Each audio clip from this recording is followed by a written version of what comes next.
जिधर जिधर तू जाए पुरवैया डोले, मौन कंठ भी सहज मुखर होकर बोले। उतर आए किरणें भू पर होले होले, बंद पंखुड़ियां कमल कमल अपनी खोले।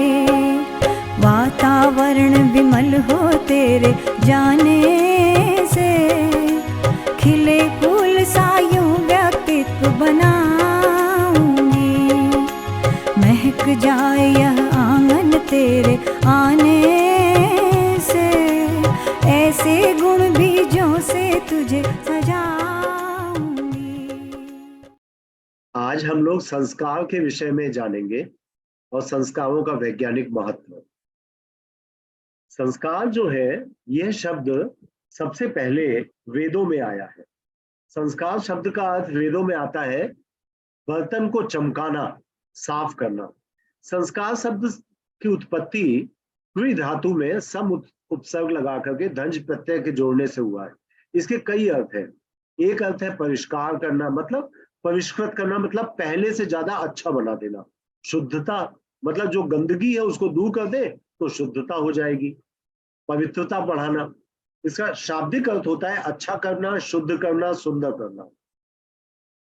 संस्कार जो है ये हमारे सनातन धर्म की बहुत बड़ी एक थाती है। और संस्कारों को हमारे ऋषियों ने, जो कि वैज्ञानिक होते थे, उन ऋषियों ने हमारे जीवन में इस तरह से गुलाब मिला दिया कि जैसे जैसे एक व्यक्ति के संस्कार किए जाते हैं, वो व्यक्ति शनय शनय आध्यात्मिक रूप से ऊपर उठता चला जाता है। जीवन धारण करने के समय से लेकर, अर्थात जन्म से पहले से लेकर के मृत्यु के पश्चात तक लगातार संस्कार किए जाते रहते हैं आत्मा के, जिससे कि वो व्यक्ति सदैव उन्नति प्राप्त करता जाए। 3 संस्कार तो जन्म के पहले होते थे, जिसको गर्भाधान, पुंसवन और सीमांतोन्नयन कहते थे। गर्भाधान संस्कार सबसे पहला संस्कार होता था बच्चे का। बच्चे के जन्म के पहले जब उसके माता पिता विवाह के उपरांत ये तय कर लेते थे कि हमें एक बच्चे को प्राप्त करना है, तो गर्भ धारण करने के पहले पति पत्नी अपने गुरु के पास जाते थे,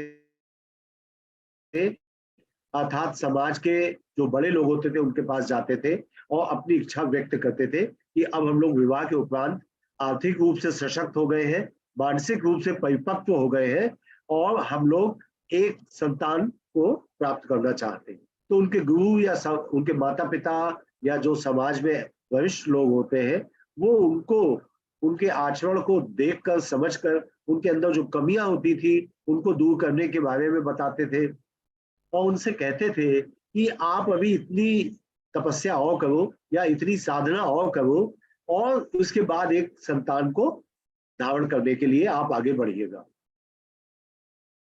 विदेशों में क्रिश्चियन धर्म में एक कहानी आती है।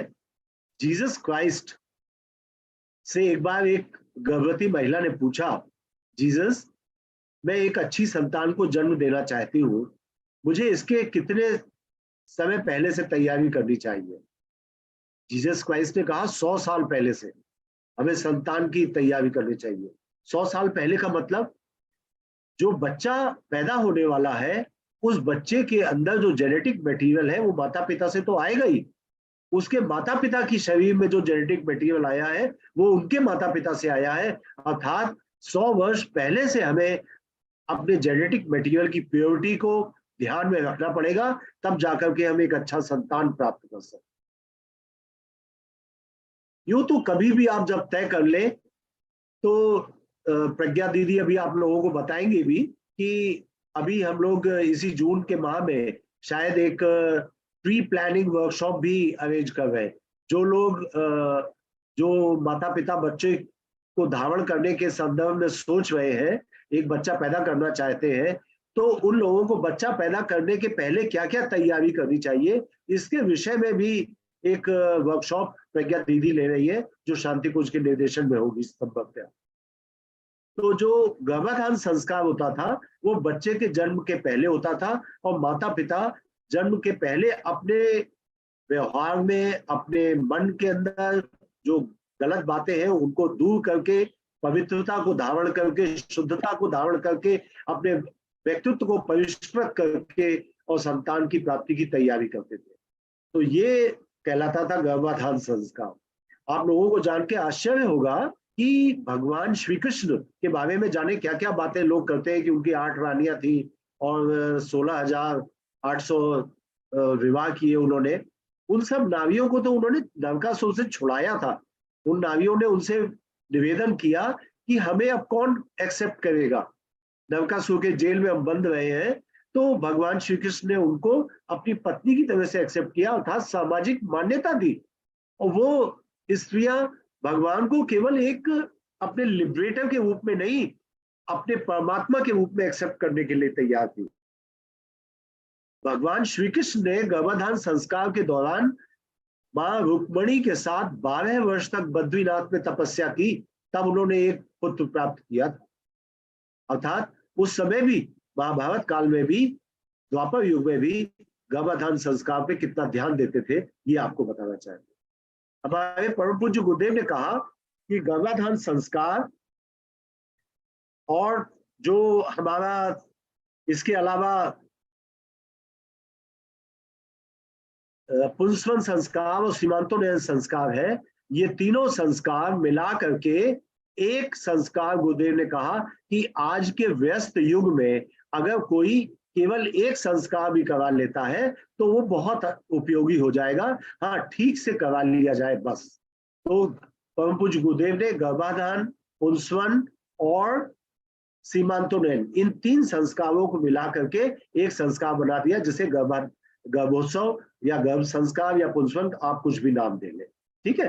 तो ये हुई प्रथम संस्कार की बात। और जो पुंसवन संस्कार है वो बच्चा जब 3 माह का हो जाता है, अर्थात गर्भिणी जब 2 मेंस्ट्रुअल पीरियड्स को मिस कर देती है, जब ये बात तय हो जाती है कि गर्भ ठहर गया है, तब फिर पुंसवन संस्कार कराने की बात आती है।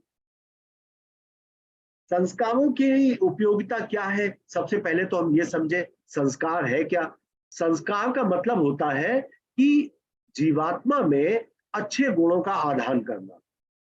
जो गुणांतवाधान मुच्यते, आचार्य चरक के अनुसार, उन्होंने अपनी चरक संहिता में लिखा है, महर्षि चरक ने, गुणांतवाधान मुच्यते, गुणों का आधान जीवात्मा के अंदर करने को, आधान करने का मतलब होता है बीजारोपण करना, आधान करने का मतलब होता है उसके अंदर बो देना।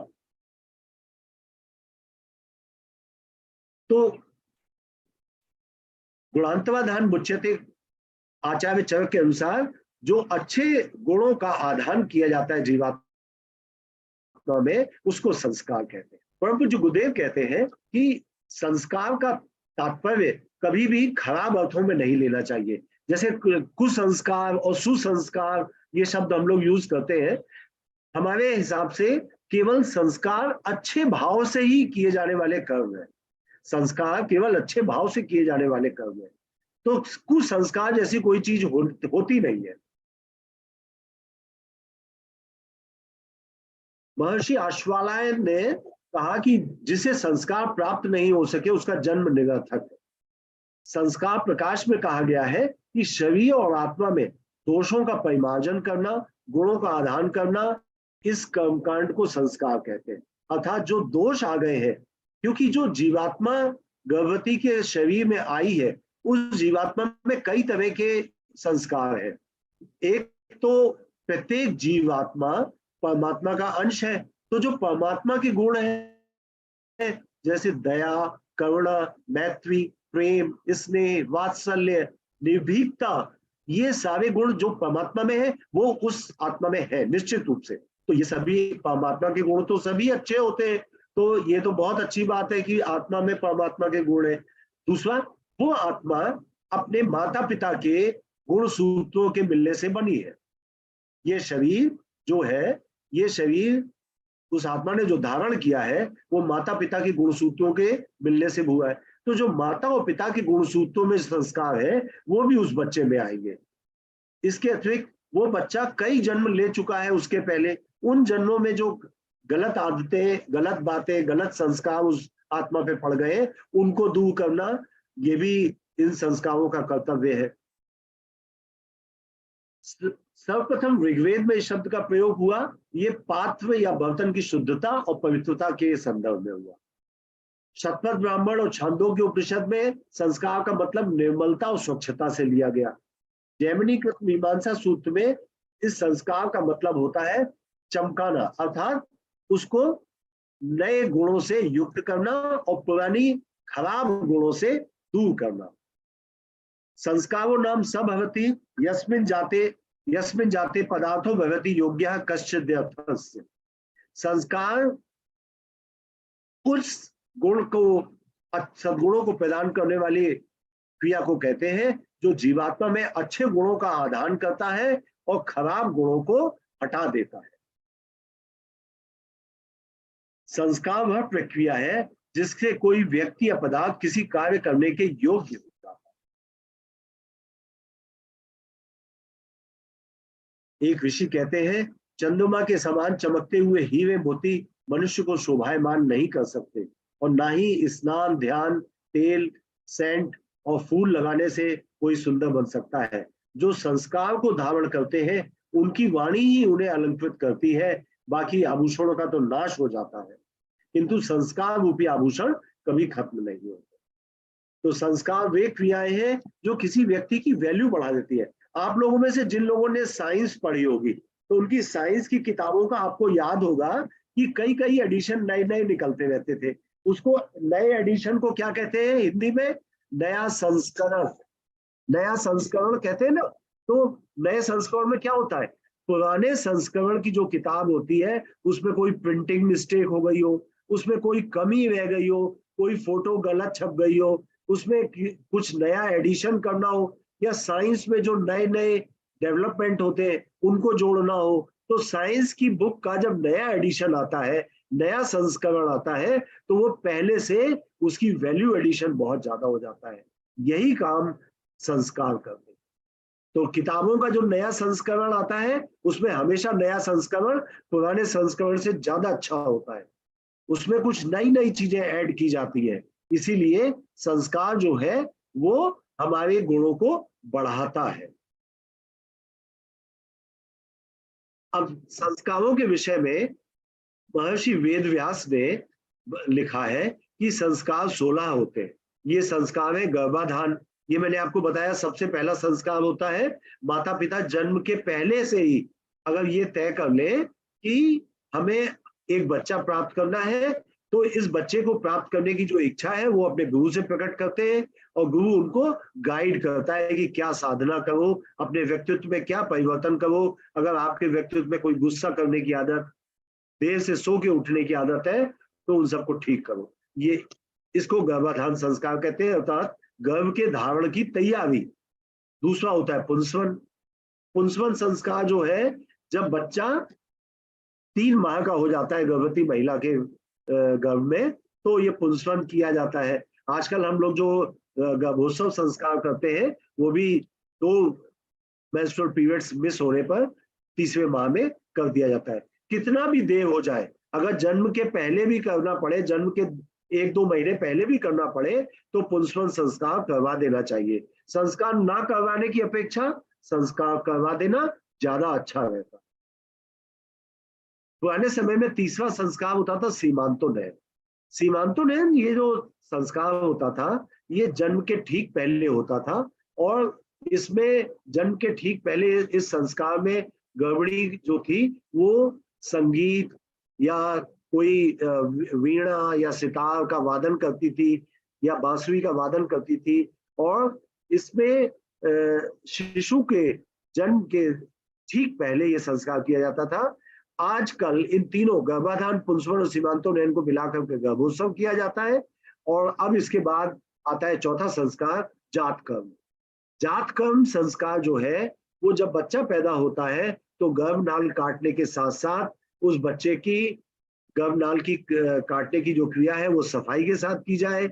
आजकल तो बच्चे नर्सिंग होम में पैदा होते हैं, तो इस संस्कार का कोई औचित्य नहीं है, इसलिए पूज्य गुरुदेव ने इस संस्कार को हटा दिया है। और अगर ये संस्कार प्रतीक रूप में आप करना चाहें तो आप ये इस तरह से मान्यता आप अपने मन में बना सकती है, एक धारणा बना सकती है कि जब बच्चा पैदा हो तो गर्भवती या उसके साथ वाले लोग बच्चे को आगमन के पश्चात उसके सामने ये विनय करे, ये अनुनय करे कि आप इस धरती पे आए हैं, आप हमारे कुल का दीपक बने, आप एक अच्छा इंसान बने, समाज के लिए अपना योगदान करें। इसके बाद होता है नामकरण। नामकरण संस्कार जो है ये भी एक बहुत महत्वपूर्ण संस्कार है। महत्वपूर्ण इसलिए कि हम जब बच्चे को एक नाम दे तो आजकल एक बहुत मामूली सी कोई नाम जो कि बोलने में अच्छा लगे और कभी किसी ने सुना ना हो ऐसा नाम देने की एक प्रथा। लेकिन इसके विपरीत अगर हम कोई ऐसा नाम देते हैं जो किसी दैवीय गुण से युक्त, जैसे देवता या देवी का नाम हो, जैसे माँ गायत्री, सावित्री, गरिमा, मणिमा, अहिमा, तो ये ऐसे नाम जिनको देने से उस बच्चे पे गुणों का एक बीजारोपण हो। जैसे आप किसी बच्चे का नाम राघव रखते हैं या राम रखते हैं, केशव रखते हैं, गोपाल रखते हैं, तो उस बच्चे में उन दैवीय गुणों का आधान होता है, वो उन देवताओं के स्वरूप बनने की कोशिश करेगा। आप उस कह सकते हैं उस बच्चे से कि देखो बेटा भगवान राम किस तरह के थे, तुम्हें उसी तरह का बनना है। तो नामकरण के लिए अगर आपके सामने कोई पति पत्नी आते हैं कि हम अपने बच्चे का नाम रखना चाहते हैं, तो आप उनको बताइए कि नामकरण बहुत इंपॉर्टेंट एक महत्वपूर्ण संस्कार है। क्यों महत्वपूर्ण है? क्योंकि अगर आपने कोई नाम रखा है बच्चे का तो वो नाम प्रतिदिन उस बच्चे को कई 100 बार सुनने को मिलेगा। जब बच्चा बड़ा हो जाएगा, स्कूल जाएगा, तो उसके टीचर, उसके क्लासमेट्स, उसके फ्रेंड्स, उसके रिलेटिव्स सब लोग उसका नाम लेके उसे पुकारेंगे। और आप सबको पता है कि जब वो नाम लेके पुकारा जाएगा तो एक तरह की एनर्जी उस बच्चे पे इम्पार्ट होती है और ये एनर्जी साउंड एनर्जी है। और साइंस कहती है, रूल ऑफ थर्मोडायनेमिक्स कहता है, energy can never be destroyed. This is the first rule of thermodynamics. अगर किसी बच्चे का नाम राघव है तो उस बच्चे का नाम राघव जब दिन में 50 बार लिया जाएगा तो उस नाम के साथ जो ऊर्जा जुड़ी हुई है वो उस बच्चे के पास पहुंचेगी और उस पॉजिटिव एनर्जी के कारण उस बच्चे में वो सभी गुण आएंगे जो भगवान राम में होते थे। इसके विपरीत आप चिंटू, पिंटू, टिंकू ऐसा कोई नाम रख देंगे तो इन नामों के साथ कोई विशेष गुण उनके अंदर नहीं जा रहा है। इसके बाद आता है अन्नप्राशन संस्कार। अन्नप्राशन संस्कार में हम बच्चे को प्रथम बार जब अन्न खिलाते हैं तो उसके साथ हम ये भावना करते हैं कि ये बच्चा, आपको पता होगा जब 6 महीने का हो जाता है बच्चा तो डॉक्टर भी कहते हैं कि अब इसकी वीनिंग इंपॉर्टेंट है। वीनिंग का मतलब होता है WEANING। वीनिंग का मतलब होता है कि छोटे बच्चे जैसे 1 महीने का 2 महीने का बच्चा है वो केवल दूध के ऊपर निर्वाह कर सकता है, किंतु बच्चे जब बड़े होने लगते हैं 3, 4, 5, 6 महीने के हो जाते हैं तो फिर डॉक्टर कहते हैं कि अब केवल दूध से इसका काम नहीं चलेगा, अब इसे अन्न भी चाहिए।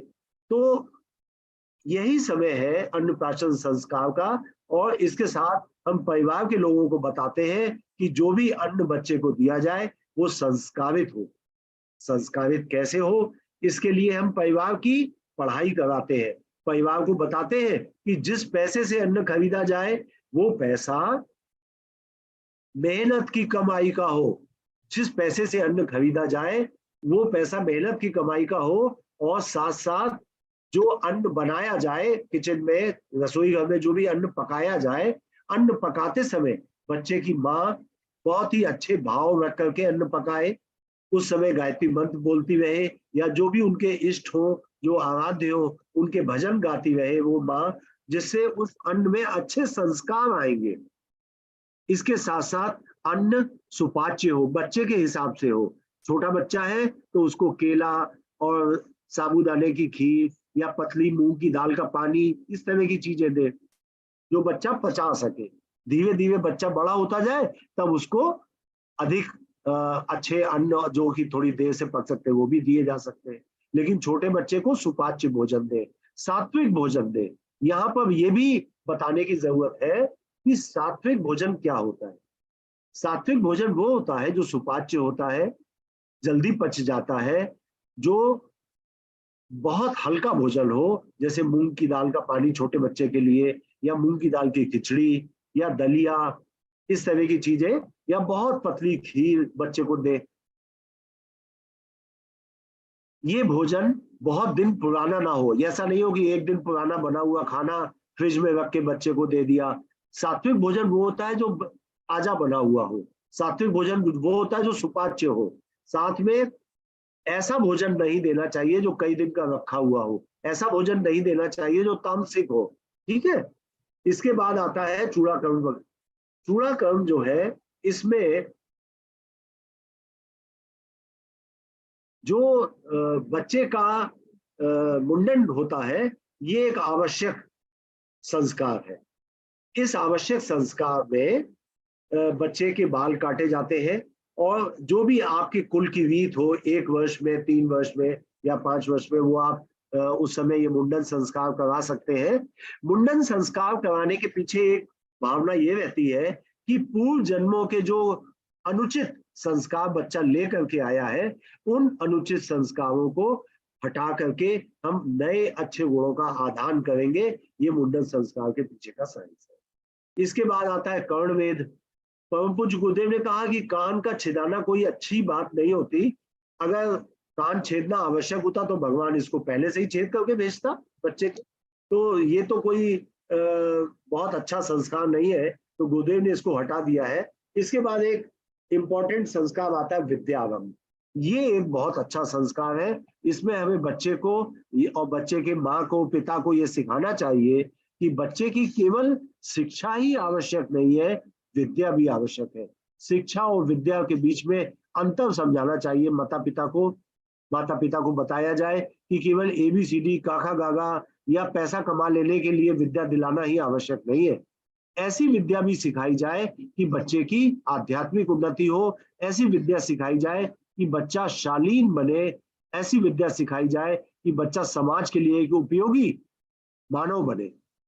इसके बाद जब बच्चा लगभग 10-11 साल का हो जाता है, तो एक इम्पॉर्टेंट, बहुत ही महत्वपूर्ण संस्कार आता है, वो है यज्ञोपवीत।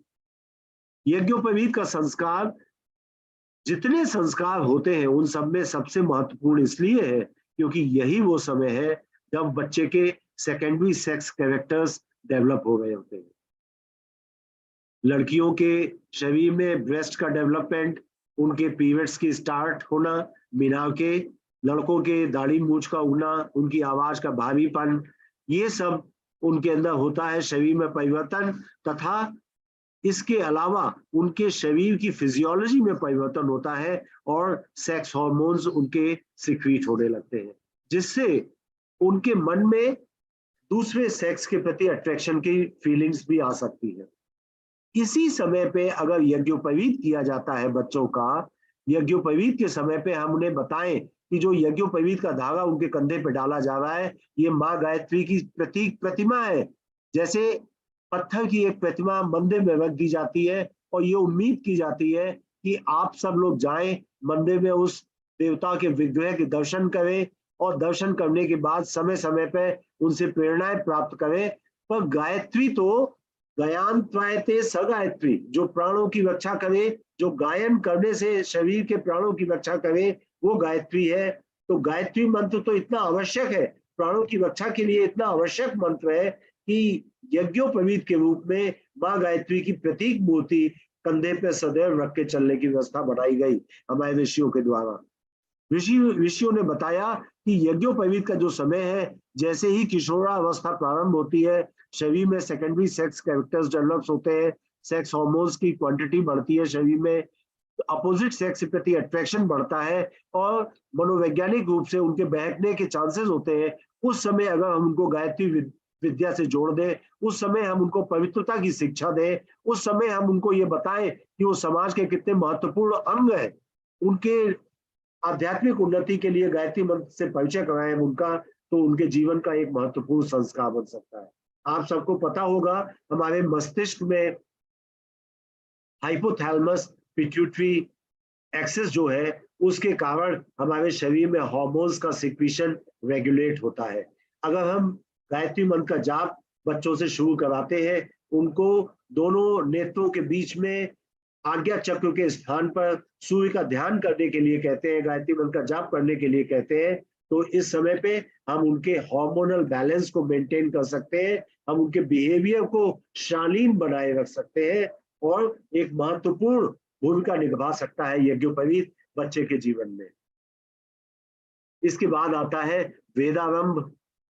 वेदारंभ जो है प्राचीन काल में एक संस्कार होता था जो गुरुकुल के लिए प्रस्थान करने के समय, वेदारंभ, गुरुकुल में प्रस्थान और वहां पे समावर्तन की प्रक्रिया, ये सब जो 3 संस्कार है, गुरुकुल का जाना, वेदारंभ और वहां से लौट करके आने की प्रक्रिया को समावर्तन, जिसे आजकल हम लोग दीक्षांत समारोह भी कह सकते हैं, तो ये तीनों संस्कार गुरुदेव ने मिला करके यज्ञोपवीत में मिला दिए और आजकल यज्ञोपवीत संस्कार के साथ में ही हम लोग वेदारंभ और समावर्तन करा देते हैं प्रतीक रूप से।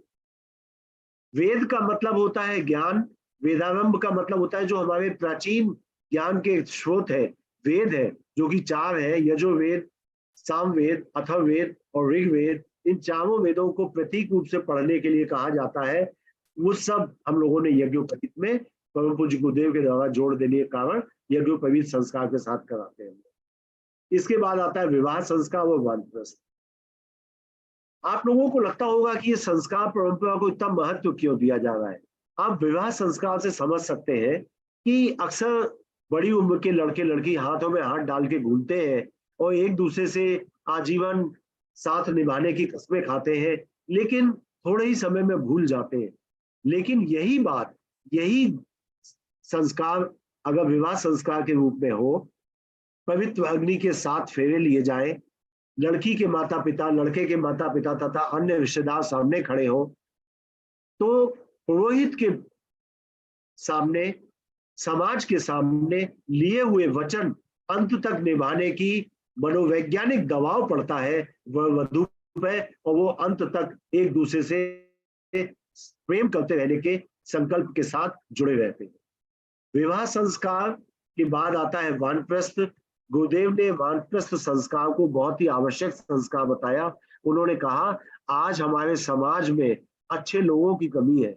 अगर सब लोग 50-60 वर्ष के अंदर अपने परिवार की जिम्मेदारी से मुक्त हो करके समाज के लिए कुछ समय निकाले और प्रत्येक व्यक्ति 50 या 60 वर्ष की अवस्था के बाद समाज के लिए कुछ समय निकालेगा तो ये समाज निश्चित रूप से उन्नति करता चला जाएगा। आइए अब इन संस्कारों में हम लोग सबसे पहले गर्भ संस्कार के विषय में पढ़ते हैं। गर्भ संस्कार जो है ये क्या चीज होता है? गर्भ संस्कार समझने से पहले हमने आपको 2-3 बातें बताई। पहली बात तो हमने ये बताई कि एक गर्भिणी महिला के गर्भ में जो बच्चा आया है वो बच्चा एक तो परमात्मा का अंश है, आत्मा है, तो वो आत्मा नित्य शुद्ध बुद्ध पवित्र आत्मा है। उस आत्मा में परमात्मा के समस्त गुण है। उन समस्त गुणों के कारण जो कि प्रेम, दया, करुणा, मैत्री, स्नेह, वात्सल्य, ये सब जो गुण है, इनके कारण उस आत्मा में भी अच्छे गुणों का आधान हो जाता है। इसके बाद आता है वो बच्चा माता पिता के गुण सूत्रों से बना है, तो माता पिता के अंदर जो संस्कार होंगे वो भी सूक्ष्म रूप से उस बच्चे में आ जाएंगे। तीसरा, वो बच्चा तमाम बार मनुष्य जन्म ले चुका, अन्य योनियों में जन्म ले चुका, तो पिछले जन्मों के भी अनेक संस्कार वो अपने साथ लेकर के आया। इन सब तरह के संस्कारों को परिमार्जन करने के लिए ये ऋषियों ने एक संस्कारों का प्लान बनाया था कि 16 संस्कार किए जाएं, जिससे कि वो व्यक्ति निरंतर अपनी गलत आदतों को अपने से अलग करता जाए, अच्छे गुणों को अपने अंदर एक्सेप्ट करता जाए और निरंतर अच्छा व्यक्ति बनता चला जाए। आपको पता है कि हमारा मन 2 तरह का होता है, एक तो होता है चेतन मन और दूसरा होता है अचेतन मन या अचेतन मन। तो जो चेतन मन होता है इसमें मन और बुद्धि आते हैं। जो अवचेतन मन होता है उसमें संस्कारों का वास होता है और वो हमारे साथ साथ जाते हैं। तो ये संस्कार क्या है? नित्य निरंतर करते रहने के कारण, अभ्यास के वश जो अच्छी आदतें हमारे साथ साथ चलती है वो संस्कार है। और वही आदतें जन्म के बाद हमारे साथ जाएंगी, जो कि अवचेतन मन या अचेतन मन के साथ जुड़ जाएंगी। हमारे अंतःकरण के 4 भाग है, मन, बुद्धि, चित्त, अहंकार। तो मन और बुद्धि ये तो चेतन मन के पार्ट है। ये चेतन मन, जैसे हम इंग्लिश सीखते हैं, हिंदी भाषा सीखते हैं, मैथमेटिक्स सीखते हैं, साइंस सीखते हैं, ये सब बातें चेतन मन में रहती हैं और मृत्यु के बाद ये हमारे साथ नहीं जाती। अगली बार पैदा होंगे तो फिर से एबीसीडी पढ़नी पड़ेगी, फिर से काका काका पढ़ना पड़ेगा, 2 दूनी 4, 2 तिहाई 6 पढ़ना पड़ेगा। ये क्योंकि चेतन मन के साथ जाते हैं और चेतन मन यहीं पे रह जाता है। लेकिन जो बातें, जो शालीनता के गुण, प्रेम करने के गुण, दया के गुण, ये अच्छी बातें, या निरंतर आप अगर प्रत्येक दिन आप अपने चित्त में अच्छे संस्कारों को स्थान देंगी, जैसे ईमानदारी को, सच बोलने को, तो ये संस्कार के द्वारा आपके साथ कई कई जीवनों तक आपके साथ चलेंगे। तो जो अवचेतन मन में प्रतिष्ठित संकल्प है, आदतें हैं, अभ्यास है, उन्हीं का नाम संस्कार है। ये संकल्प जन्म जन्मांतरों तक हमारे साथ साथ चलते हैं। अगर संस्कार बीज है तो चरित्र वृक्ष है, संस्कार बीज है तो अवचेतन मन एक खेत है जिसमें इस बीज की खेती बोई जाती है। वातावरण का जो प्रभाव चेतना पे पड़ता है उसे भी संस्कार कहते हैं। तो संस्कार क्या चीज है? संस्कार हमारे ऋषि मुनियों के द्वारा ढूंढे गए ऐसे आध्यात्मिक पुरुषार्थ है जिसके द्वारा हम मानवीय मन को एक विशिष्ट वैज्ञानिक पद्धति के आधार पर निर्मल, संतुलित, सुसंस्कृत बनाते हैं और इस प्रक्रिया का नाम है संस्कार। संस्कार क्या है? मानवीय मन को एक विशिष्ट वैज्ञानिक पद्धति के द्वारा निर्मल, संतुलित और सुसंस्कृत बनाने की पद्धति जो है वो संस्कार है। अब संस्कार जो है उससे फायदा क्या होता है? संस्कार से फायदा ये होता है कि एक बार आपने बच्चे के मन में अच्छे संस्कार डाल दिए और वो संस्कार उसके अवचेतन मन में चले गए, सबकॉन्शियस माइंड में चले गए, तो वो जन्म जन्मांतरों तक अपने बच्चे के साथ साथ जाएंगे। प्रख्यात मनोवैज्ञानिक कार्ल यंग ने कहा है कि अभ्यास पूर्वक सतत दोहराए जाने वाले विचार व व्यवहार ही संस्कार बनकर मन की गहराइयों में जड़ जमा ले। अर्थात रिपीटिशन, रिटेंशन, रिकॉल और रिकॉग्निशन यानी मान्यता प्रदान कर देना, इस स्तर तक पहुंचे हुए अभ्यास हमारे अवचेतन मन में जाके प्रतिष्ठापित हो जाए। न्यूरोसाइंसिस के हिसाब से रिपीटेड एक्सपीरियंसेस जो होते हैं which are encoded on the neuronal pathway, they are known as samskara. बार बार दोहराए गए विचार, भावनाएं न्यूरॉन्स के ऊपर अपनी छाप डालते हैं और इसी स्थायी छाप को, परमानेंट इम्प्रिंट को संस्कार कहते हैं। ये संस्कार मनुष्य के जीवन के महत्वपूर्ण मोड़ पर संपन्न किए जाते हैं और जो उसके मनोविज्ञान, एंडोक्रिनल सिस्टम मतलब हार्मोन्स और उसके जीन्स तक पर प्रभाव डालते हैं।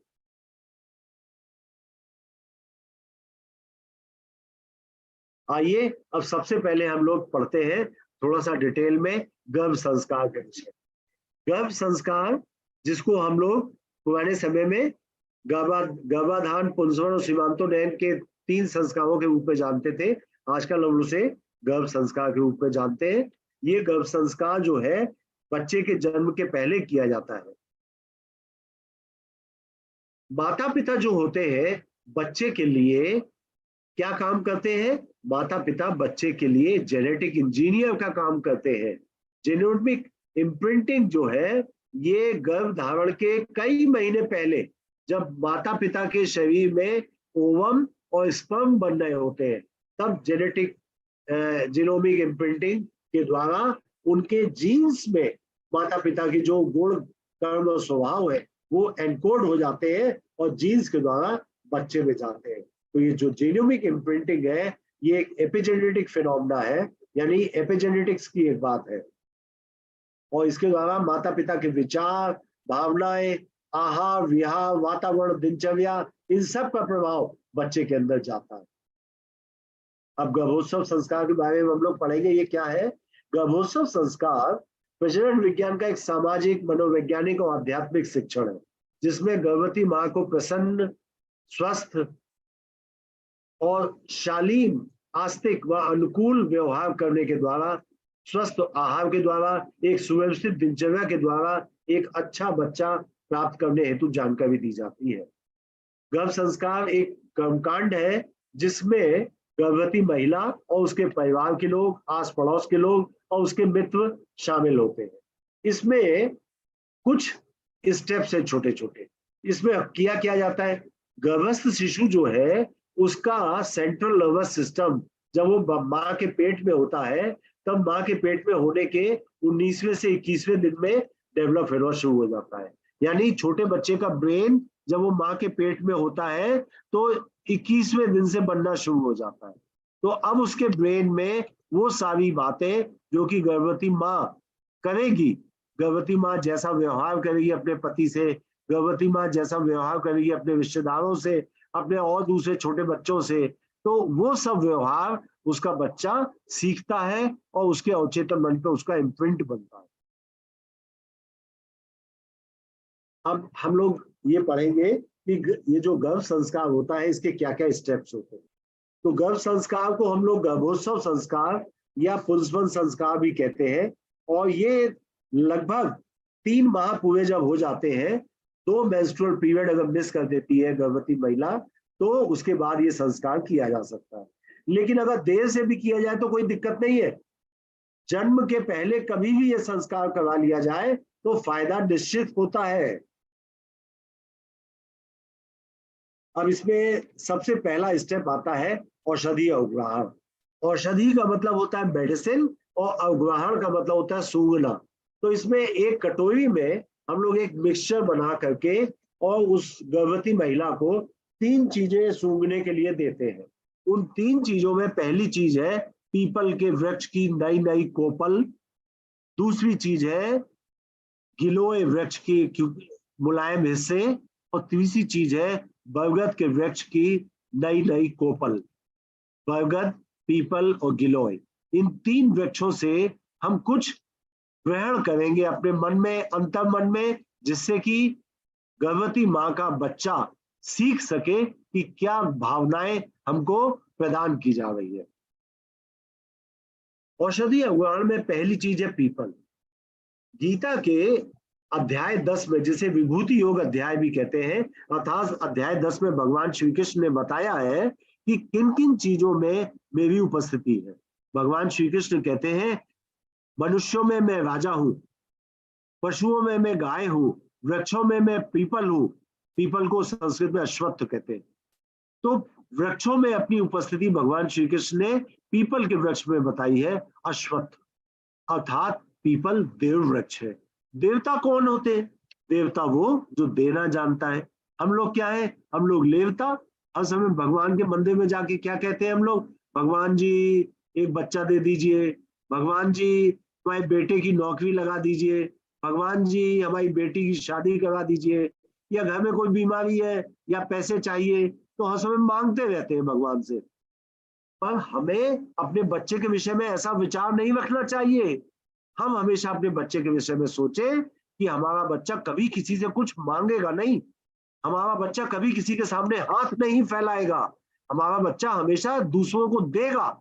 अगर देगा तो देवता बनेगा, वो देवत्व के गुण बच्चे में आए, इसलिए हम उस पीपल के वृक्ष के कोपल को पीस करके और औषधि अवग्रहण में सूंघने के लिए देते हैं। दूसरा औषधि अवग्रहण का पार्ट है गिलोय। गिलोय क्या होता है? गिलोय या गुर्ज ये एक तरह की कोमल बेल होती है। ये बेल जब उगती है तो जरा सा सहारा कहीं पाती है तो तुरंत ऊंचाइयों पर चढ़ती हुई चली जाती।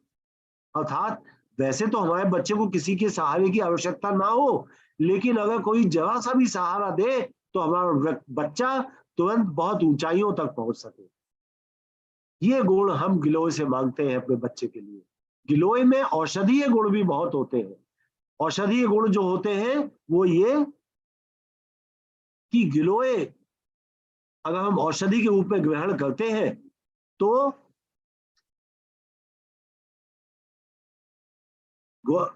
गिलोय हम औषधि के रूप में ग्रहण करते हैं तो इम्यूनिटी बढ़ाने के गुण हमारे अंदर आते हैं। इम्यूनिटी बढ़ाने के हमारे अंदर गुण आते हैं, हमारे शरीर में बीमारी से लड़ने की क्षमता आ जाती है। गिलोय में बीमारी से लड़ने की क्षमता बढ़ाने के गुण है, इम्यूनिटी बढ़ाने के गुण है। ये सारे गुण हम चाहते हैं कि हमारे बच्चे के शरीर में भी बीमारी से लड़ने की क्षमता हो। हमारा बच्चा जरा सा भी सहारा मिले तो तुरंत उन्नति करता हुआ चला जाए। और बरगद के वृक्ष से हम क्या चाहते हैं? बरगद का वृक्ष धीरे धीरे बढ़ता है, अर्थात हमारे बच्चे में धैर्य के गुण हो। बरगद का वृक्ष विशाल काय हो जाता है, अर्थात हमारा बच्चा भी विशाल व्यक्तित्व वाला बच्चा हो। बरगद के वृक्ष में जो उसकी एरियल रूट्स निकलती है, प्रॉप रूट्स निकलती है, वो जब बढ़ करके जमीन को छू लेती है तो बरगद के वृक्ष को विशाल बना देती है, नए वृक्ष की तने के रूप में वो डेवलप हो जाती है। अर्थात हमारा बच्चा भी समाज को एक विकसित व्यक्तित्व के रूप में प्राप्त हो और समाज में अनेक लोग उससे आश्रय पाए, समाज को उससे अनेक लाभ हो, समाज में अनेक लोगों को वो आश्रय दे, सहारा दे, समाज के लिए वो बहुत उपयोगी हो। जैसे बरगद का वृक्ष इतना विशाल होता है कि उसके नीचे कई लोग बैठ करके आश्रय पाते हैं, छाया पाते हैं, विश्राम करते हैं। तो औषधीय उदाहरण में बरगद, पीपल और गिलोय के वृक्ष के थोड़े थोड़े अंश लेकर के पीस करके उसकी लेई बना करके एक कटोरी में रख करके गर्भवती माँ को दी जाती है। और ये कहा जाता है कि हे माँ, आप इसको सूंघें और सूंघ करके ये भावना करें कि इन दिव्य गुणों को हमारा बच्चा धारण करना। अब इसके बाद एक दूसरा स्टेप आता है, वो दूसरा स्टेप है गर्भ पूजन। गर्भ पूजन के लिए आप एक भावना करें कि जब हम दीपावली मनाते हैं तो क्या करते हैं? दीपावली में हम ये भावना करते हैं ना कि माँ लक्ष्मी हमारे घरों में आएंगी, तो उसके लिए क्या करते हैं? अपने घरों की सफाई करते हैं, हम अपने घरों में सजावट करते हैं, हम अपने घरों में लिपाई पुताई करते हैं और धूल गंदगी को दूर कर देते हैं। तो गर्भ पूजन का उद्देश्य ये है कि जिस गर्भिणी महिला का गर्भ संस्कार कराया जा रहा है, गर्भोत्सव कराया जा रहा है, वो महिला अपने मन की सफाई करे, देखे कहीं उसके मन में कोई ऐसे अनुचित संस्कार तो नहीं पड़े, क्रोध करने के संस्कार, देर से सो के उठने के संस्कार और दूसरों की बुराई करने के संस्कार, ये सब तो नहीं पड़े। अगर ऐसे संस्कार है तो उनकी सफाई की जाए। गर्भ पूजन का मतलब होता है अगर पूजनीय व्यक्ति कोई हमारे घर में आता है तो हम अपना व्यवहार उसके अनुकूल बनाते हैं ताकि उस पूजनीय व्यक्ति को कोई बुरी बात ना लगे, हमारे व्यवहार में शालीनता का व्यवहार करते हैं। तो गर्भ पूजन का मतलब माँ को अपने अंदर झांक करके देखना पड़ेगा कि उसके मन में कोई गंदगी तो नहीं है, कोई दुर्गुण तो नहीं है। माता पिता अपने मनों की सफाई करें। तीसरा है आश्वस्तना। आश्वस्तना का मतलब होता है कि जो गर्भ आपके शरीर में आया है, आप उसे आश्वासन दें कि माँ उसकी देखभाल करेगी, पिता उसके व्यक्तित्व विकास की पूरी कोशिश करेगा और परिवार के सभी लोग उसके व्यक्तित्व विकास में अपना योगदान देंगे। बहुत दिन पहले टीवी पे एक ऐड आता था। वो ऐड ऐसा होता था कि दिखाते थे सफेद बादलों में एक छोटा सा बच्चा बच्चों की चार पहिए की बग्गी में बैठा बैठा भागा भागा जा रहा है और वो भगवान के पास जाता है। भगवान के पास जाके कहता है, भगवान जी, मतलब ये ऐड है, मैं आपको बता रहा हूँ अपनी बात को स्पष्ट करने के लिए। वो कहता है, भगवान जी, जिस घर में आप मुझे भेज रहे हैं ना, मैं वहां नहीं जाना चाहता हूँ। उन्होंने कहा क्यों? बोले मैं इसलिए नहीं जाऊंगा ना, वहां पे वाईफाई कनेक्शन नहीं है।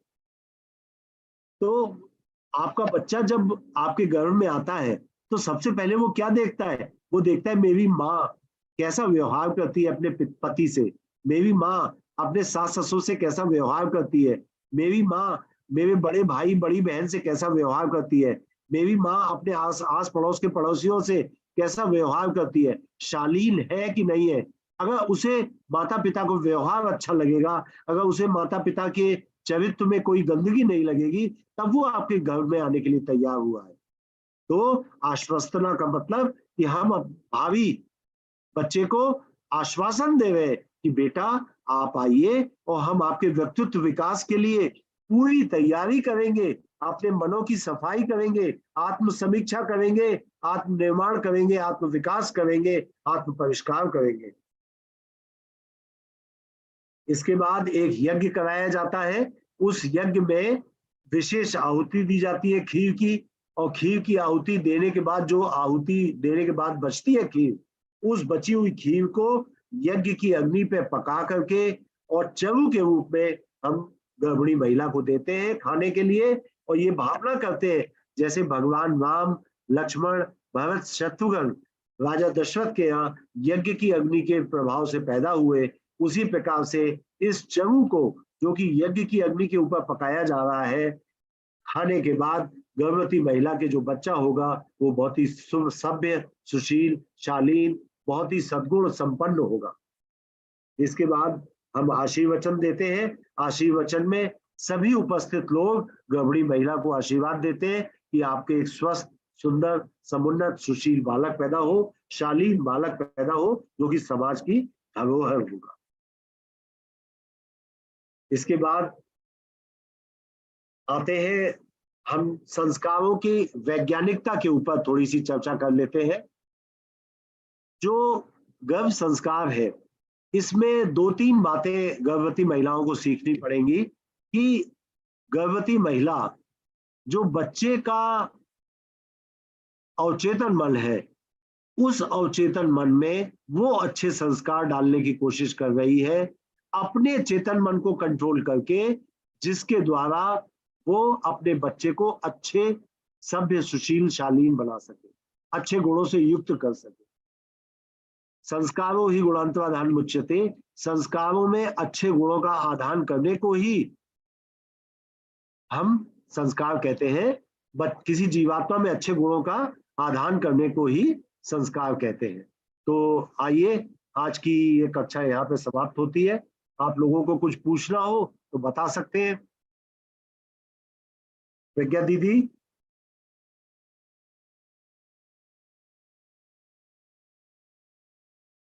प्रज्ञा दीदी,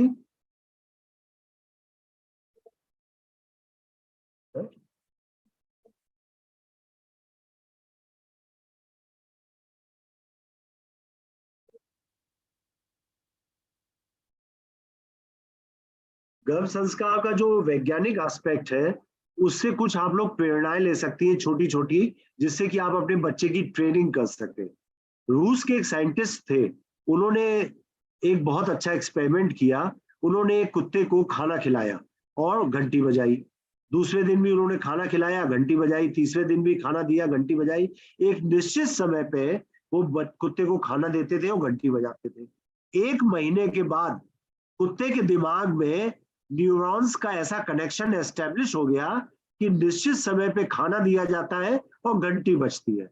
1 महीने के बाद वो जो रूस के साइंटिस्ट थे, उन्होंने क्या किया कि खाना नहीं दिया लेकिन घंटी बजाई, निश्चित समय पे घंटी बजाई। घंटी बजाते ही कुत्ते के मुंह से लार टपकने लगी, क्योंकि कुत्ते का दिमाग समझ गया था कि अब घंटी बजी है, समय भी हो गया है, अब खाना दिया जाएगा। तो उसके मुंह से लार टपकने लगी। तो ये जो कंडीशन रिफ्लेक्स डेवलप हो गया उस कुत्ते में, इसी कंडीशन रिफ्लेक्स को डेवलप कराना होता है हमें अपने गर्भ में पलने वाली जीवात्माओं में। आप क्या करें, एक निश्चित समय पे आप उठिए, सुबह 5 बजे उठिए या 4 बजे उठिए, जो आपसे संभव हो।